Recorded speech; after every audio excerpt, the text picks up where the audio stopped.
आज हम बात करने वाले हैं एक ऐसे इंसान की जिन्होंने भारत को बदल कर रख दिया। ये भारत के निर्माता थे, कॉन्स्टिट्यूशन के निर्माता थे, फादर ऑफ द कॉन्स्टिट्यूशन थे। इन्होंने कानून बनाया, कमिटीज गठित की, कमिटी के हेड थे ये, और अपने फेलोमेट्स के साथ इन्होंने भारत का संविधान लिखा जो कि सबसे ज्यादा लेंदीएस्ट है। आज जो आप मॉडर्न इंडिया देख रहे हैं, लगभग लगभग हर चीज में इनका हाथ रहा है। ये फाउंडेशन में रहे हैं, फाउंडिंग फादर रहे हैं, फिर भले वो टेक्नोलॉजिकल डेवलपमेंट हो, एटॉमिक एनर्जीज हो, इकोनॉमिक पॉलिसीज हो, या फिर कॉन्स्टिट्यूशन के तो खैर निर्माता थे ही। नीचे से उठे, उड़ान भरी, और इतनी ऊपर गए, इतना ऊपर गए कि आसमां भी इनके सामने छोटा पड़ने लगा। हम बात कर रहे हैं डॉक्टर बाबा साहेब भीमराव अंबेडकर की। आशा करता हूं आप सब बहुत अच्छे होंगे। मेरा नाम है सिद्धांत अग्निहोत्री, स्टडी आईक्यू पे आपका बहुत बहुत स्वागत है। देखिए, सबसे पहले तो ये बताना चाहूंगा कि ये जो रिव्यू है, मैं उनकी बुक लेके आया हूँ, वेटिंग फॉर अ वीजा। बहुत ही छोटी सी बुक है जो उनके इंसिडेंट के बारे में बताती है। एक तरह से ऑटोबायोग्राफी ही इसको कहेंगे। और ये लेक्चर जो है आप काफ़ी मैच्योरिटी से सुनेंगे। इररेलेवेंट कमेंट्स बिल्कुल भी बर्दाश्त नहीं किए जाएंगे। एक बिल्कुल एजुकेटेड पर्सन की तरह आप सुनेंगे, मैच्योरिटी से सुनेंगे, क्योंकि इनके नाम पे जो पॉलिटिक्स होती है वो बिल्कुल होनी नहीं चाहिए। ये उन सबसे ऊपर थे, काफ़ी महान शख्सियत थे, बहुत ही इंटेलेक्चुअल इंसान थे, तो और बहुत ही हाई लेवल का इनका आईक्यू था। तो इनके नाम पे जो पॉलिटिक्स आज हो रही है वो बिल्कुल भी होनी नहीं चाहिए। ठीक है, चाहे जो भी कर रहा है, ये बिल्कुल गलत है, आप ये बात मानिए। हमको इनसे सीखना चाहिए। इन्होंने भारत की कामना की थी, एक भारत की कामना की थी, और बहुत ही बढ़ते हुए भारत की कामना की थी। हमको उसी दिशा में आगे बढ़ना चाहिए। ठीक है, तो कोई भी अगर आपको अगर इस लेक्चर के रिगार्डिंग क्वेश्चन हो, या कुछ भी किसी भी चीज़ के लिए अगर आप कोई भी सवाल पूछना चाहते हो, तो मेरे फेसबुक पेज से @एजुकेशन कनेक्ट पे आप जरूर पूछ सकते हैं। तो चलिए आगे बढ़ते हैं। देखिए, ये जो बुक है, वैसे तो स्टडी आईक्यू पे डॉक्टर भीमराव अंबेडकर पे ऑलरेडी एक बायोग्राफी है, आप उसको देख सकते हैं। ये बुक जो है पूरी तरह से उनकी बायोग्राफी नहीं है। बेसिकली ये क्या है, ये उनके 6 इंसिडेंट बताती है, जिन इंसिडेंट का बहुत ज्यादा प्रभाव पड़ा था अंबेडकर सर पे। इन चीजों का, ये जो 6 इंसिडेंट हुए थे उनकी लाइफ पे, सबसे ज्यादा डीप इंपैक्ट डाला था। तो इन इंसिडेंट को उन्होंने शेयर किया गया है। आपको पता ही उस समय अनटचेबिलिटी थी। अपर कास्ट को उस समय सुप्रीम माना जाता था, लोअर कास्ट की तो कोई अहमियत ही नहीं थी। तो इस अनटचेबिलिटी को इन्होंने बिल्कुल खारिज किया था और इसके खिलाफ खड़े हुए थे। ठीक है, और काफी बिटर एक्सपीरियंस, काफी खराब एक्सपीरियंस था इनका, काफी चीजें उन्होंने फेस की थी, तो उस बारे में इसको बताया है। चलिए मैं आपसे पहला सवाल पूछता हूं, भैया संविधान से ही पूछता हूं जो अंबेडकर सर ने लिखा है। बताइए, एबॉलिशन ऑफ अनटचेबिलिटी कौन से आर्टिकल में है, जरूर बताइएगा। ठीक है, चलिए आगे बढ़ते हैं। तो हम शुरू करते हैं। देखिए, ये एक छोटी सी इंफॉर्मेशन है भीमराव अंबेडकर। ये बेसिकली आपको बुक में नहीं मिलेगी, लेकिन मैंने अपनी तरफ से इसको जोड़ा है ताकि जिनको पता ना हो कौन है भीमराव अंबेडकर, वैसे तो इसकी संभावना बहुत कम है, ठीक है, सभी को पता होगा, फिर भी इनका जो जन्म था 14 अप्रैल 1891, और इनकी जो डेथ थी वो 6 दिसंबर 1956 में हुई थी। मध्य प्रदेश में ये पैदा हुए थे, मऊ जिले में ये पैदा हुए थे। ठीक है, हर तरह की इन्होंने कैंपेन की थी। सोशल डिस्क्रिमिनेशन भैया जो होता थे, खुद कहते थे कि मुझे ऐसा भारत चाहिए जहां पे इक्वालिटी हो, फ्रेटर्निटी हो। प्रियम्बल में भी यही चीजें लिखी थी। ठीक है, सेक्युलर इक्वालिटी, फ्रेटर्निटी। ठीक है, तो ये सारी चीजें उन्होंने इस ऐसे भारत की कामना की थी। और जो अनटचेबल, जिनको दलित्स कहते थे, उनके खिलाफ जो भी अत्याचार होते थे उनके बिल्कुल अगेंस्ट है। अभी हम देखेंगे जैसे जैसे इंसिडेंट आपको मैं बताऊंगा, कितने खराब उनको एक्सपीरियंस हुए, ये सारी चीजें आपको पता चलेंगी। ठीक है, लेकिन देखिए, ये उस समय का भारत था। सिर्फ भारत में ही नहीं ये अनइक्वालिटी थी, पूरी दुनिया में ये फैली हुई थी। ठीक है, हर जगह ये जो भेदभाव है, ये जो डिस्क्रिमिनेशन है ना, ये पूरी दुनिया में फैला हुआ था, चाहे वो अफ्रीका हो, चाहे वो अमेरिका हो। ठीक है, हर जगह काले गोरे का भेद ये सदियों से चला आ रहा है।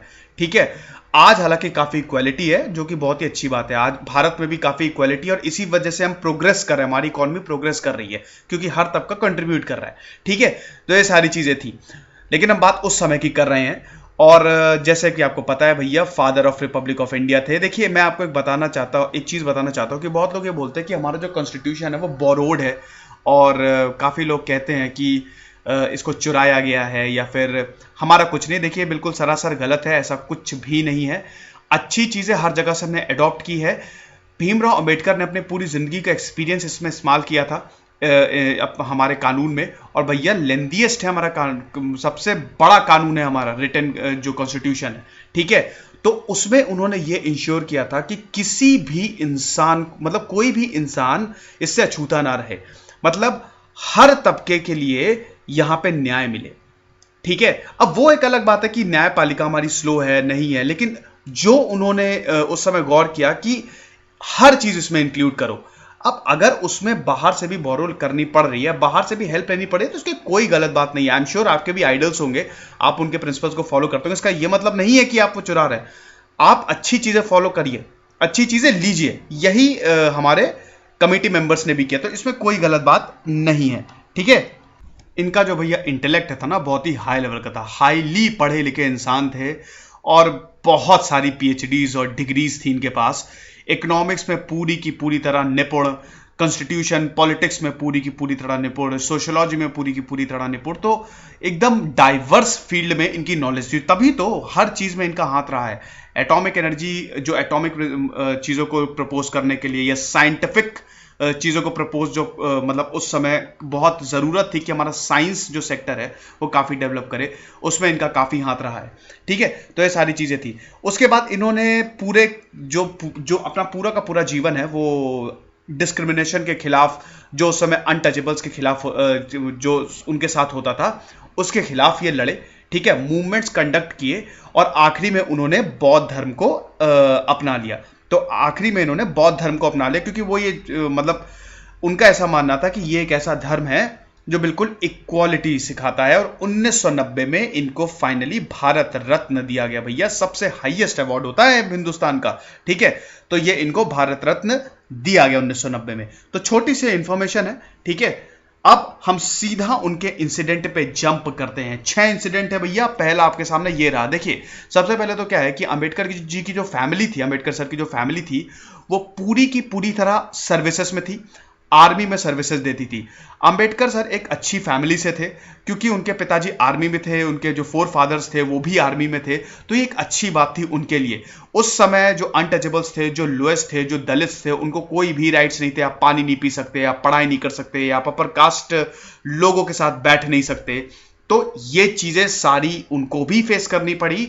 इसके बावजूद कि उनके पापा एक मतलब जो उनके पिताजी थे वो एक अच्छी रिस्पेक्टेड पोजीशन पे थे, बट फिर भी उनको सारी चीजें फेस करनी पड़ी। तो उनके पिताजी जो थे वो गोरेगांव में पोस्टेड थे। अब देखिए, प्रॉब्लम ये थी कि उनकी माताजी की जो डेथ थी बहुत ही जल्दी हो गई थी। बहुत ही छोटी सी उम्र में उनकी जो माताजी थी उनको छोड़ के चली गई थी। तो जो भी भार था उनके भाई, बड़े भाई के ऊपर आ गया। तो उनके भाई बहन जितनी भी जिम्मेदारी थी, अंबेडकर जी की भी जो जिम्मेदारी थी, वो उनके बड़े भाई पे आ गई। तो क्या था कि पिताजी आर्मी में थे, आर्मी में से एक जगह से दूसरी जगह ट्रैवलिंग होती रहती है। अब पूरे के पूरे परिवार को एक साथ बार बार शिफ्ट करना ये तो पॉसिबल नहीं है। ठीक है, तो वो लोग क्या करते थे, जो अंबेडकर थे और उनके मतलब भाई बहन थे, वो अपनी आंटी के यहाँ रहते थे। अपनी आंटी को इस नॉवेल में बहुत ज्यादा काइंड बताते हैं, कहते थे छोटे हाइट की थी और बहुत ही अच्छी थी। और उनके कुछ नेबर्स थे बहुत ही ज्यादा हेल्पफुल, तो जिनकी बड़ी हेल्प करते थे। 8 साल के उस समय थे, बहुत ही ज्यादा दिक्कतें थी। क्यों दिक्कतें थी? क्योंकि सारी की सारी चीजें जो इनको देखनी पड़ती थी वो खुद देखनी पड़ती थी। खाना भी इनको खुद ही बनाना पड़ता था। भैया माँ तो थी नहीं, खाना इनको खुद बनाना पड़ता था। तो बोलते थे कि भैया उस समय हम पुलाव बनाते थे, पुलाव और मटन, क्योंकि वो सबसे ज्यादा आसान होता था, ज्यादा चीजें बहुत ही कॉम्प्लिकेट हो जाती थी, तो हम वही बनाते थे। अब यहां से इंसिडेंट की शुरुआत होती है। ये तो बैकग्राउंड तैयार हो गया, सेटअप तैयार हो गया। एक दिन इनके बड़े भाई बोलते हैं कि एक काम करते हैं, हम लोग चलते हैं गोरेगांव। इनके पिताजी भी बोलते हैं कि तुम एक काम करो, गोरेगांव आ जाओ, वहां हम लोग एक अच्छा क्वालिटी टाइम स्पेंड करते हैं। अब पिताजी के तो क्लोज थे ये, उन्होंने कहा ठीक है। अंबेडकर छोटे थे भैया, छोटे लोगों, छोटे बच्चों में भगवान होते हैं। ठीक है, तो वो बड़े खुश, आज चलो हम जाएंगे, अपने पिताजी से मिलेंगे और ट्रेन से जाएंगे। ये तो भैया सबसे ज्यादा एक्साइटमेंट होता है, बच्चों को ट्रेन से खासा लगाव होता है, तो ट्रेन से जाएंगे। ठीक है, तो बड़े खुश। तो उनके जो भाई होते हैं, जो बड़े भाई होते हैं, वो उनको सबको एक एक आना देते हैं। बोलते हैं कि जब हम लोग ट्रेन में जाएंगे, तुम लोग को कुछ खाने का मन हो खा लेना, और जर्नी में भी जो भी खाने का मन हो आराम से कोई खा लेना, कोई दिक्कत नहीं होगी। ठीक है, तो अब क्या होता है कि वो मासूर, ट्रेन जो है वो मासूर तक होती है, वहां से उनको तांगे पे जाना होता है। वैसे तो उन्होंने अपने पिताजी को पहले लेटर डाल दिया होता है कि देखिए हम लोग आएंगे, आपने अपने फादर से ऑलरेडी, उनके जो बड़े भाई होते हैं अम्बेडकर के, उन्होंने पहले ही लेटर डाल दिया होता है कि हम आपसे मिलने आ रहे हैं, क्योंकि उस समय व्हाट्सएप तो था नहीं, टेलीफोन तो था नहीं कि भैया एक मैसेज किया कि पापा मैं आ रहा हूँ, फ्लाइट पकड़ी आ गए, ऐसा कुछ नहीं था, टेक्नोलॉजी नहीं थी। तो उन्होंने कहा कि ठीक है ठीक है। तो अब पूरा का पूरा परिवार निकलता है गोरेगांव के लिए, ट्रेन पकड़ते हैं, ट्रेन में बैठते हैं, मासूर पहुंचते हैं। मासूर स्टेशन पे जब वो पहुंचते हैं, गोरेगांव महाराष्ट्र में है, मासूर स्टेशन पे जब वो पहुंचते हैं तो एकदम सरप्राइज हो जाते हैं अम्बेडकर और उनके भाई, उनकी बहनें, कि भैया ये क्या है, कोई इंसान आया ही नहीं उनके पिताजी की तरफ से, ना उनके पिताजी है। आमतौर पे ये था कि अगर पिताजी नहीं है तो कम से कम कोई सर्वेंट को तो भेज देंगे, लेकिन ऐसा हुआ नहीं, कोई नहीं आया। काफी देर तक वो वेट करते हैं, किसी का नामो निशान नहीं। दिल ढलने की ओर होता है। तो अब वो बोलते हैं कि यार ऐसा है तो यहाँ पे तो रात गुजारना सही नहीं होगा, तो हमको ऐसा है खुद ही हम चले जाते हैं गोरेगांव के लिए। तो स्टेशन मास्टर से पहले कांटेक्ट करते हैं, उनके जो बड़े भाई होते हैं अम्बेडकर के, और अम्बेडकर भी स्टेशन मास्टर से कांटेक्ट करते हैं। उनको सारी चीजें बताते हैं कि देखिए देखिए ऐसा है, आने वाले थे, ठीक है, लेकिन आ नहीं पाए, तो अब हम क्या करें। तो स्टेशन मास्टर जो होता है वो पूरा इनको एग्जामिन करता है, ऊपर से वो नीचे तक देखता है। भैया मैंने ऑलरेडी बता चुका हूं कि अनटचेबिलिटी उस समय बहुत चरम सीमा पे होती है और बहुत ही ज्यादा बुरी हालत होती है। जो कास्ट होती है अम्बेडकर की, आई एम रियली सॉरी मुझे ये यूज करना पड़ेगा, बट उन्होंने ऐसा लिखा है, ये मेरे वर्ड्स नहीं है, ये अम्बेडकर जी के वर्ड्स हैं, अम्बेडकर सर के वर्ड्स हैं। तो उन्होंने, वो महार होते हैं, ठीक है, जो कि उस समय काफी लोएस्ट कास्ट होती है। तो सबसे पहले उस समय लोग यही पूछते हैं, भैया तुम्हारा कास्ट क्या है, ठीक है। तो स्टेशन मास्टर, वैसे तो जो उनकी पूरी फैमिली होती है देखने से बड़ी पढ़ी लिखी लग रही होती है, काफी अपर कास्ट की लग रही होती है, क्योंकि वो एक अच्छी फैमिली से ऑलरेडी बिलोंग करते हैं। तो स्टेशन मास्टर पूछते हैं कि ठीक है मैं तुम्हारी हेल्प करूंगा, क्योंकि उनके बड़े भाई बोलते हैं कि आप हेल्प करिए और बताइए हम गोरेगांव तक कैसे पहुंचेंगे, ठीक है। तो वो बोलते हैं कि ठीक है मैं तुम्हारी हेल्प कर दूंगा, कोई प्रॉब्लम नहीं, व्हाट इज योर कास्ट, तुम्हारी कास्ट क्या है। तो वो बोलते हैं कि मैं महार हूं, ठीक है।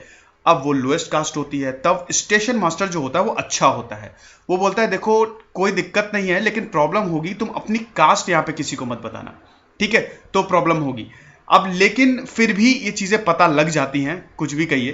तो तांगे वाले के पास जाते हैं, स्टेशन मास्टर बता देता है कि आपको तांगा ही करना पड़ेगा। तो जब तांगे वाले के पास जाते हैं वहां पे भी कास्ट की प्रॉब्लम आती है। तो वो बोलता है स्टेशन मास्टर कि देखो तांगे वाला तुमको बैठाएगा नहीं, मतलब उस समय अनटचेबल्स को तांगे वाले बैठाते भी नहीं थे, उनको जो करना होता पैदल ही करना होता था। तो तुम खुद टांगा राइड करके जाओ। तांगे वाला मान गया, बोला कि मैं डबल पैसा लूंगा।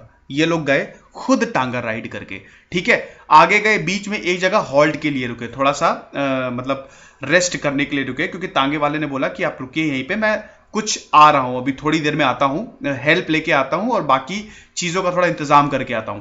तो ये जिस जगह रुके थे वहां पे एक तालाब था, एक स्वैम्प लैंड टाइप का था, वो तालाब था, ठीक है। उस समय तो अर्बनाइजेशन का तो नामो निशान था नहीं, सब गांव ही गांव था, बहुत ही गंदा तालाब था, ठीक है।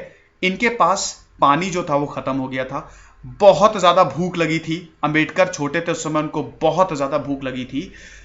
उन्होंने खोला, ठीक है, खाना खाना शुरू ही किया था, उनको प्यास लगी। जब तालाब में वो गए पानी पीने तो वो बहुत गंदा था। वहां पे जो जानवर थे वो मरे पड़े थे, ठीक है, गंदी एकदम गंदगी पड़ी हुई थी, जो एक्सक्रीटा होता है ह्यूमन वो पड़ा हुआ था, पीने लायक बिल्कुल नहीं था। उन्होंने अपनी भूख को रेजिस्ट किया, ठीक है। वहां पे वो काफी देर तक टांगे वाले की हेल्प करते हैं, नहीं आता। बहुत हालत खराब हो जाती है उस समय इनके भाई की कि अगर नहीं आया तो हम क्या करेंगे। उनको लगता है प्रॉब्लम होने वाली है, वो आएगा नहीं। हालांकि वो तांगे वाला आता है और अपनी जर्नी उसके बाद कंटिन्यू करते हैं। फिर एक टोल स्टेशन पे पहुंचते हैं वो, ठीक है। अब देखिए क्या होता है कि दिन बहुत ज्यादा ढलने लगता है, रात हो गई होती है, सब छोटे छोटे होते हैं, ठीक है, अंबेडकर भी बहुत छोटे होते हैं। तो तांगे वाले पे इनको शक होने लगता है कि ये कुछ गड़बड़ है, क्योंकि काफी देर से चल रहे होते हैं, 3-4 घंटे से राइड कर रहे होते हैं और अभी तक गोरेगांव को कोई नामो निशान नहीं। तो टांगे वाला चुपचाप बाद में खुद भी राइड करने लगता है। तो टांगे वाला चुपचाप राइड करता रहता है और ये लोग रोना पीटना शुरू कर देते हैं, क्योंकि इनके पास पैसे होते हैं, कुछ ज्वेलरीज होती है। उस समय ठगी बहुत ज्यादा थी, ठीक है, लूटना बहुत ज्यादा था, ठीक है। अच्छा ये बताइए कि ठगी को किसने, प्रोहिबिशन ऑफ ठग्स, ये कौन से वाइसरॉय ने किया था? क्या आप कमेंट बॉक्स में बता सकते हैं ठगी को किसने रोकी थी? कमेंट बॉक्स में बताइए। तो उस समय बहुत ज्यादा दिक्कतें थी, ठीक है। तो क्या हुआ था कि इन लोगों ने गाली देना शुरू कर दी उस तांगे वाले को कि तुम हम लोग को ले कहां जा रहे हो, ये तो गोरेगांव का यहाँ पे तो कोई नामो निशानी नहीं है, ठीक है, क्या पता तुम हमको मार के गाड़ दो। काफी झगड़ा होता है लेकिन तांगे वाला चुप रहता है। एक टोल स्टेशन आता है थोड़ी देर बाद, ठीक है, उस समय रात के 10 बज गए होते हैं, ठीक है, टोल स्टेशन आता है, वहां पे ये आराम करने के लिए उतरते हैं, ठीक है। तो वो बोलता, वहां पे ऑलरेडी बहुत सारे तांगे वाले होते हैं, बहुत सारे तांगे वाले होते हैं, और कुछ भी लोग ने खाया नहीं होता है, दोपहर से भूखे होते हैं, कुछ भी खाया नहीं होता है। तांगे वाला कहता है कि देखो ऐसा कुछ नहीं है, मैं कुछ नहीं करने वाला, हम यहीं पे थोड़ा आराम करते हैं, उसके बाद जर्नी हम दोबारा रिज्यूम करेंगे, यहां तुम लोग बिल्कुल सेफ हो, देख लो कितने सारे टांगे वाले। ये लोग मान जाते हैं, ठीक है। छोटे से लॉज होता है वहां पे जहां सारे टांगे वाले होते हैं, वहां पे लोग रहते हैं। उसके बाद बहुत ज्यादा भूख लगी होती है अम्बेडकर को, वापस पोटरी खोलते हैं खाने के लिए, लेकिन अपनी भूख को रेजिस्ट करना पड़ता है क्योंकि उनके पास पानी नहीं होता है। अब ये क्या करते हैं कि पानी लेने जाते हैं, इनके जो बड़े भाई और ये भी पानी लेने जाते हैं, लेकिन हर कोई इनको मना कर देता है। एक इंसान के पास जाता है तो बहुत ही रूडली बोलता है कि कास्ट क्या है।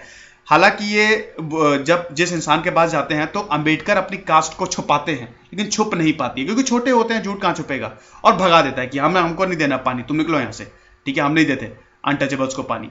तो ये बड़ा इनको दुख होता है और ये जो चीज है बहुत ज्यादा इनको इंपैक्ट करती है, बहुत ज्यादा गुस्सा आता है और बहुत ज्यादा भूख लगी होती है, लेकिन पानी ना होने के कारण ये लोग खा नहीं पाते हैं। तो काफी ट्रॉमेटिक इंसिडेंट होता है ये। हालांकि उसके बाद तांगे वाला बोलता है कि चलो हम लोग जर्नी अब रिज्यूम करते हैं। इनके बड़े भाई बिल्कुल मना कर देते हैं कि रात के 4 बजे हैं, हम लोग बिल्कुल अभी इतनी रात को नहीं जाने वाले, कल सुबह 8 बजे चलेंगे। तो 8 बजे वापस से अपनी जर्नी रिन्यू करते हैं, गोरेगांव पहुंचते हैं, अपने पिताजी से मिलते हैं। पिताजी से बोलते हैं कि मैंने आपको पत्र लिखा था, आपने रिसीव किया, आप स्टेशन पे नहीं आए। पिताजी बोलते हैं मेरे पास कोई पत्र मिला ही नहीं, मुझे कोई तुम्हारा टेलीग्राम या लेटर नहीं मिला। होता क्या है कि जो लेटर लिखते हैं उनके बड़े भाई, वो अंबेडकर के पिताजी को नहीं मिलता, उनके सर्वेंट को मिल जाता है, और वो सर्वेंट इनको देना भूल जाता है इनके पिताजी को। तो ये बहुत बड़ी मिसअंडरस्टैंडिंग हो जाती है। तो ये इनका पहला इंसिडेंट था। यहां पे छोटी सी उम्र में ये एहसास हो गया था कि अनटचेबिलिटी कितना बड़ा अभिशाप है। अंबेडकर को ये पता चल गया था कि कितना ज्यादा बड़ा अभिशाप है ये, क्योंकि यहां पे हमको पानी नहीं मिल रहा है, ठीक है, पानी के लिए प्रॉब्लम हो रही है, जहां पे भी जा रहे हैं हमारी कास्ट पूछी जा रही है, और तांगे वाले मतलब कोई भी ऐसी चीज छूने हम लोग को इजाजत नहीं है छूने की जो अपर कास्ट की हो, ठीक है। तो ये बहुत बड़ी प्रॉब्लम थी। अब दूसरा इंसिडेंट बहुत ही ज्यादा इंटरेस्टिंग है, ये और ब्रूटल था। पढ़ने के लिए इनको बाहर भेजा जाता है, महाराजा ऑफ बड़ौदा। देखिए हर कोई खराब नहीं था, तो महाराजा ऑफ बड़ौदा इनको हायर एजुकेशन के लिए बाहर भेजते हैं, ठीक है। तो वहां से पढ़ के ये जब वापस इंडिया लौटते हैं तो इनको सर्व करना होता है, ठीक है, बड़ौदा स्टेट को कुछ दिनों तक सर्व करना होता है। लेकिन प्रॉब्लम बहुत ज़्यादा बड़ी होती है, क्योंकि जब ये लौटते हैं इनको समझ नहीं आता कि मैं जाऊं कहाँ। कास्ट की प्रॉब्लम होती है, क्यों? क्योंकि कोई रहने को उनको देगा ही नहीं इनकी कास्ट की वजह से। भैया सारे सब चीज़ें अपर कास्ट की थी, लोअर कास्ट के पास कुछ नहीं था, कोई इनको ठहरने नहीं देगा, दोस्तों क्या जा नहीं सकते, तो जाए कहाँ, तो एक होटल जाते हैं, ठीक है। होटल में वो पारसियों का होटल होता है, तो वहां पे खाली पारसी ठहर सकते हैं, और वो होटल बिल्कुल भूतिया, एकदम भूत, ऐसा लगता है कि वहां पे भूत डांस कर रहे हैं, ऐसा बहुत ही खतरनाक एक्सपीरियंस था ये। और सबसे ज्यादा ये इंसिडेंट में ये सबसे ज्यादा ब्रूटल था, ठीक है, क्योंकि यहां पे इन्होंने अपना मेंटल जो लेवल था, काफी नर्वस ब्रेकडाउन के ही कगार पे थे अंबेडकर। तो वो बोलते हैं कि यहां पे मैंने एक होटल लिया, ठीक है, तो अब वो पारसी तो है नहीं, होटल खाली पारसी को मिलना है, लेकिन वहां पे जो पारसी था उसको इन्होंने कन्विंस कर लिया कि मैं एक फॉल्स नेम ले लेता हूं पारसी का, और यहां पे मैं होटल ले लूंगा। तो अब वो जो पारसी वहां पे जो मैनेजर था उस होटल का, वो भी पारसी था, वो मान गया क्योंकि उसकी कुछ एक्स्ट्रा अर्निंग ही हो जाती। तो उसने बोला कि ठीक है, अंबेडकर से बोला उस मैनेजर ने जो पारसी था कि ठीक है आप यहाँ पे होटल ले लीजिए और ठहर जाइए, लेकिन आपको पारसी नाम यूज करना होगा। अंबेडकर मान गए, लेकिन भैया आसान नहीं था वहां पे रहना, खूब अंधेरा उस होटल में। उस कमरे के बाहर कमरे में बिल्कुल अंधेरा, लाइट इलेक्ट्रिसिटी तो भूल जाइए, लैंप तक नहीं थे। आप सोच सकते हैं होटल में कुछ लाइट ही नहीं, अगल बगल कोई नहीं, कुछ एकदम शांति, ऐसा लग रहा था कि कब्रिस्तान में रह रहे हैं। सिर्फ चमगादड़ों की आवाजें आती थी रात में, ठीक है, और कभी कभी कुत्ते रोते थे, और जब बारिश हो जाती थी तो और प्रॉब्लम। तो 10-11 दिन रहे थे, लेकिन बहुत ज्यादा प्रॉब्लम हुई थी। ये हालत हो गई थी कि सुबह वो 10 बजे निकलते थे, ठीक है, ऑफिस के लिए, और बहुत लेट आते थे, जितना लेट हो सके उतना आते थे। अपने दोस्तों के साथ ही ज्यादातर रहते थे, क्योंकि डर वो कांप जाते थे कि मुझे वापस उस होटल में जाना है, ये बहुत बड़ी प्रॉब्लम हो जाएगी। लेकिन उनके पास कोई रास्ता नहीं था। वो जाते तो जाते कहाँ, कास्ट की वजह से उनको वो कोई रखता नहीं उन्हें, ठीक है। तो बहुत बड़ी ये प्रॉब्लम थी, ठीक है। वहां पे काफी डरते डरते रहे थे, और ये भी उनको डर लग रहा था कि कहीं ऐसा ना हो कि वाकई में पारसी आ जाए और मुझे उखाड़ के फेंक दे। लेकिन उनको तब तक लगा था कि ऐसा शायद नहीं होना चाहिए, ठीक है। अब क्या होता था कि इसी बीच ये काफी बुक्स पढ़ने लगे। क्या इसी बीच ये बहुत ज्यादा बुक्स पढ़ने लगे, क्योंकि वहां पे कुछ भी करने को नहीं होता था। तो वैसे तो बहुत ज्यादा एक वोरेशियस रीडर थे अंबेडकर सर, लेकिन और ज्यादा ये पढ़ने लगे। बट एक दिन क्या होता है, सारे पारसियों को पता चल जाता है कि अंबेडकर इसमें रह रहे हैं।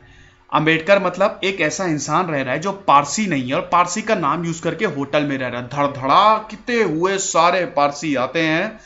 अंबेडकर सर जब ये देखते हैं तो एकदम हालत खराब हो जाती है इनकी। रात में उठते हैं और बहुत टेंशन एकदम होती है। गेट के बाहर कम से कम ग्रुप 20-25 पारसी लाठी डंडा लेके खटखटा रहे गेट। अंबेडकर की हालत खराब उस समय हो जाती है, और उनको लगता है कि आज तो मैं गया। खोलते हैं दरवाजा, चिल्लाना शुरू कर देते हैं पारसियों पे।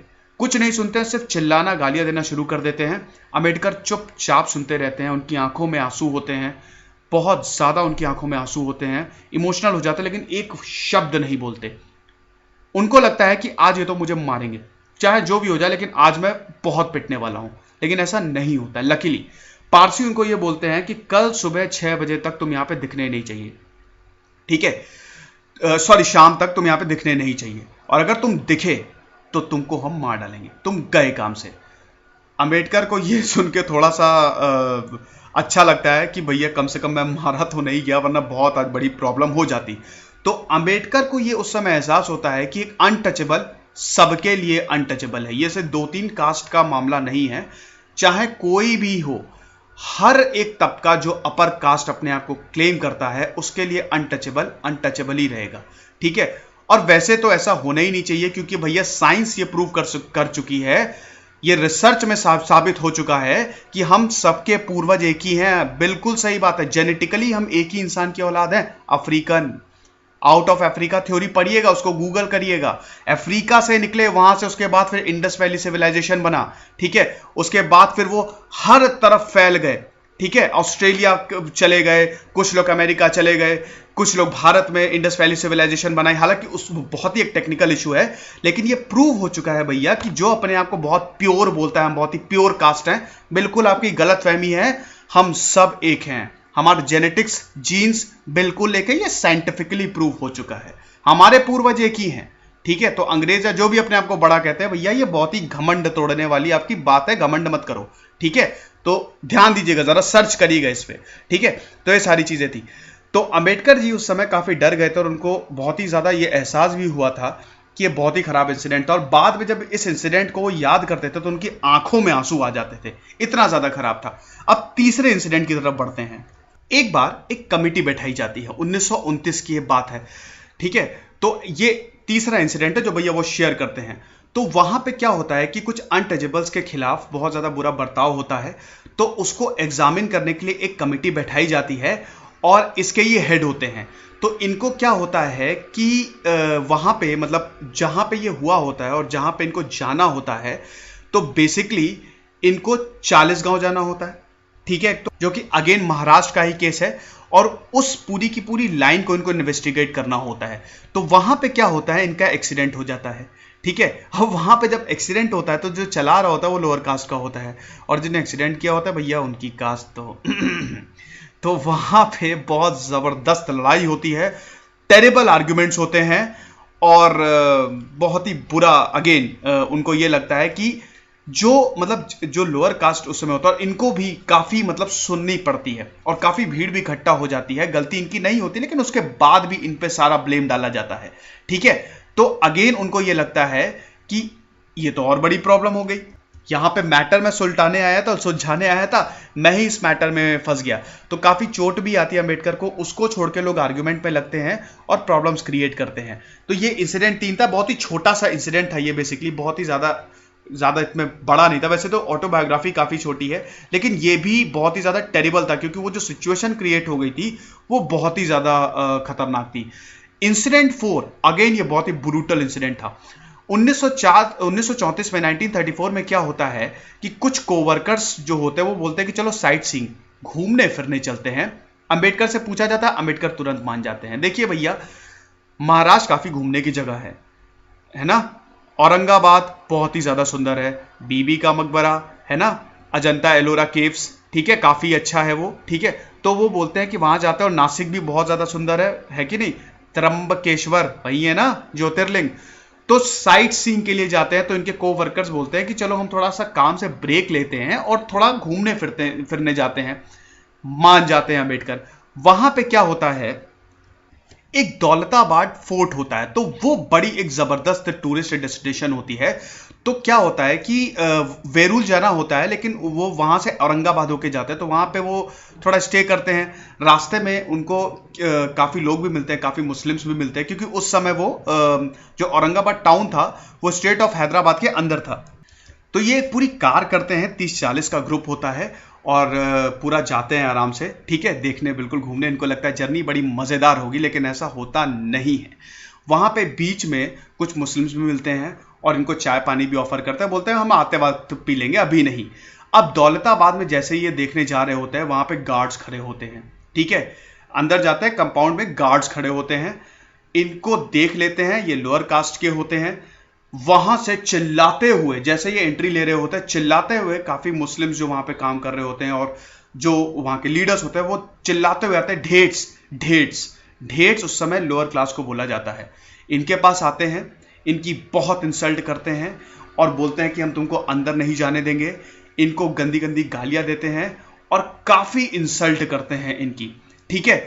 तो अब उस समय कुछ भी नहीं कर सकते थे अंबेडकर, क्योंकि अगर उनका ग्रुप कुछ भी करता, ठीक है, कुछ भी, तो दंगे हो जाते और ये लोग मार दिए जाते या बहुत ही बुरा इनके साथ सल्यूट किया जाता। वो कुछ भी नहीं कर सकते, ठीक है। तो चुपचाप शांति से बहुत खराब खराब बातें बोलते हैं और चुपचाप सुनते रहते हैं। लेकिन एक पॉइंट पे क्या होता है, अंबेडकर जो है वो अपना सब्र जो होता है वो तोड़ देते हैं और गुस्साते हुए एकदम बुलंद आवाज में ये बोलते हैं। एक इंसान, एक लड़का काफी कुछ उल्टा सीधा बोल रहा होता है और ये तक वहां पे बोल देते हैं कि इनको पानी भी पीने नहीं दिया जाएगा। जो वहां पे टैंक लगा हुआ है, देखना ये लोग पानी भी टच ना करें, ठीक है। तो ये जब सुनते हैं एकदम गुस्सा जाते हैं और बोलते हैं कि क्या तुम्हारा रिलीजन तुमको यही सिखाता है, एक ऐसे इंसान से ऐसे बर्ताव करोगे तुम लोग, पानी भी नहीं दोगे, ये कौन सा रिलीजन है। ये सुनते ही शांत होते हैं, काफी लोग शांत हो जाते हैं जो बहुत चिल्ला रहे होते हैं। सीधा सीधा बोलते हैं कि क्या हमको अंदर जाने की इजाजत है कि नहीं। गार्ड्स थोड़ा सा डिस्कस करते हैं और फाइनली उनको इजाजत मिल जाती है। लेकिन उसके बाद जो गार्ड्स होते हैं इनको प्रोटेक्ट करते हैं पूरा का पूरा। तब अगेन उनको यही एहसास होता है कि एक अनटचेबल हर किसी के लिए अनटचेबल है, फिर वो कोई भी कास्ट हो। तो ये चीजों को जड़ से उखाड़ने की बहुत ज्यादा जरूरत है, ठीक है। इसको उखाड़ के फेंकने की बहुत ज्यादा जरूरत है। बचपन में वैसे भी अंबेडकर ने काफी कुछ सहा होता है। जब वो क्लास में पढ़ रहे होते तो उनको बिल्कुल अकेला बैठना पड़ता है, एकदम कोने में बैठना पड़ता है, क्योंकि इनको अलाउ नहीं किया जाता। पानी ये लोग नहीं पी सकते थे जहां पे जो कॉमन वाटर टैंक था, ठीक है। खाना नहीं खा सकते थे साथ में, काफी उल्टे सीधे रिमार्क्स इनको झेलने पड़ते हैं। तो ये सब इन्होंने ऑलरेडी बहुत ज्यादा सहा होता है। अब हम 5वें और 6ठे इंसिडेंट पे आते हैं। देखिए, एक तो इंसिडेंट ये था कि एक डॉक्टर का केस आया था जिन्होंने एक लोअर कास्ट की वुमेन का केस लेने से मना कर दिया था। वो वुमेन मर गई, ठीक है, शी डाइड। तो डॉक्टर ने उस वुमेन को ट्रीट नहीं किया, ठीक है, मतलब उसको मरने दिया और उसको ट्रीट नहीं किया। क्यों? क्योंकि वो एक अनटचेबल थी, ठीक है। तो ये बहुत बड़ा एक इंसिडेंट था। और एक और इंसिडेंट वो बताते हैं, जो इस बुक में लास्ट इंसिडेंट वो बताते हैं, जिसमें एक मीटिंग कंडक्ट होती है भंगीज की। देखिए, भंगी जो होते हैं वैसे तो सबसे लोएस्ट कास्ट होती है, उस समय सबसे लोएस्ट कास्ट थी, इनको सबसे ज्यादा लोएस्ट माना जाता था। बहुत ही गलत चीजें हुई हैं, ये तो मानना पड़ेगा। पूरी हिस्ट्री बहुत ही ज्यादा कठोर है। इंसानों को इंसानों की तरह, हर एक इंसान इक्वल है, ठीक है। एक मिली सेकेंड में अगर उसकी एनर्जी कहीं और चली गई, ठीक है, तो इसका मतलब ये नहीं है कि वो बहुत ही लोअर हो गया, नहीं, हर किसी को इक्वली ट्रीट करना चाहिए, ठीक है। तो वहां पे उनको एक इंसान बताता है जो कि one of the lowest cost, मतलब उस कास्ट में बिलोंग करता है।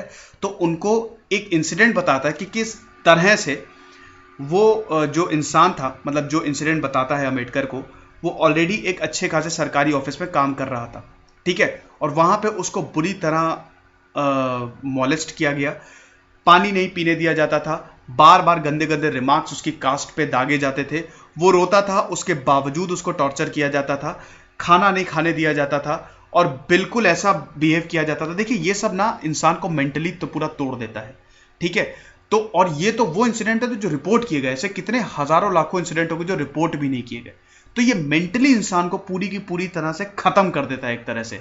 तो ये जो घाव होते हैं ना मानसिक, ये जल्दी भरते नहीं है, ठीक है। तो इसलिए अंबेडकर जी को ये पूरी तरह से ज्ञान था और इसीलिए उन्होंने कहा कि सबसे पहले तो फंडामेंटल राइट्स तो इंसानों के पास होने ही चाहिए, ठीक है। वो मूलभूत राइट जिससे इंसान को जीने का तो हक हो। पानी पीना फंडामेंटल राइट है ना, सांस लेना फंडामेंटल राइट है, खाना खाना फंडामेंटल राइट है। तो ऐसे ही कुछ फंडामेंटल राइट्स हम बनाए जिसकी वजह से मतलब हर किसी को इक्वल ट्रीटमेंट मिले और जो कि बिल्कुल सही है ना। तो ये सारी चीजें थी। तो ये इंसिडेंट पूरा का पूरा एक इंसान उनको नरेट किया, ठीक है। और अंबेडकर ने सुना और इस बुक में उन्होंने इंक्लूड भी किया है क्योंकि इस चीज को सुन के काफी बहुत ज्यादा दुख में थे वो। वैसे तो बहुत और भी एक्सपीरियंसेस थे, लेकिन ये 6 मेन एक्सपीरियंसेस उनकी लाइफ के सबसे कटु एक्सपीरियंस थे, सबसे कटु अनुभव थे जिनको उन्होंने शेयर किया है। तो फाइनली ये मेरे लेक्चर का एंड है। ये एक छोटी सी ऑटोबायोग्राफी है। मैं बिल्कुल चाहूंगा कि आप उसको जरूर पढ़ें और खुद एक्सपीरियंस करें कि क्या फेस किया था, ठीक है। क्योंकि छोटे से लेक्चर में बहुत सी चीजें जो हैं मैंने आपको बहुत ही शॉर्ट में एक समरी दी है उस बुक की, लेकिन मैं चाहूंगा आप खुद भी पढ़ें, ठीक है। तो उम्मीद करता हूं आपको पसंद आया होगा। और भैया हर जगह इक्वालिटी फैलाइए, ठीक है। कहीं पे भी नफरत की भावना मत फैलाइए। जो फेक न्यूज आती है फेसबुक व्हाट्सएप, इनसे तो बिल्कुल बच के रहिए। बहुत अच्छी कंडीशन इस समय भारत की, हर कोई इंसान आज मिलजुल के रह रहा है, हर कोई इंसान आज दोस्त बना रहा है, अच्छे से बना रहा है, सारे त्योहार अच्छे से सेलिब्रेट किए जा रहे हैं। कुछ चुनिंदा पागलों की वजह से जो नफरत फैलाने में लगे हुए हैं, ऐसा मत करिए क्योंकि मेजॉरिटी जो है ना उसका दिल अच्छा है, उसकी मानसिकता अच्छी है। ये माइनॉरिटी दिक्कत ये होती है कि जो कुछ जो खराब एलिमेंट्स होते हैं, जो बैड एलिमेंट्स होते हैं, वो बेकार में चीजों का फायदा उठा के अंबेडकर जैसी शख्सियत, इतनी महान शख्सियत को एक पॉलिटिकल टूल की तरह यूज करके उसको यूज करते हैं। तो ये बिल्कुल नहीं होना चाहिए, ठीक है। बहुत अच्छे से हमको एक अच्छा भारत बनाना है, चाइना से आगे निकलना है, अमेरिका से आगे निकलना है, हर किसी को एक बहुत ही अच्छी लाइफ देनी है। तो हमको ये कोशिश करनी है कि हर चीज बिल्कुल सही पाथ पे रहे। तो इस अच्छे नोट के साथ मैं चीजों को खत्म करना चाहूंगा और उम्मीद करता हूं लेक्चर आपको पसंद आया होगा। अंबेडकर सर की बायोग्राफी ऑलरेडी अवेलेबल है स्टडी IQ पे, जरूर देखिएगा। बहुत ही महान इंसान थे ये, ठीक है। एक लेक्चर में इनको कन्फाइन करना मुमकिन नहीं है, ये बहुत ही इंटेलेक्चुअल इंसान थे, ठीक है। तो तब तक खुश रहिए, पढ़ते रहिए। मैं बहुत जल्द हाजिर होऊंगा एक नए लेक्चर के साथ। दिस इज सिद्धांत अग्निहोत्री साइनिंग ऑफ। और शेयर जरूर कर दीजिएगा। Thank you so much.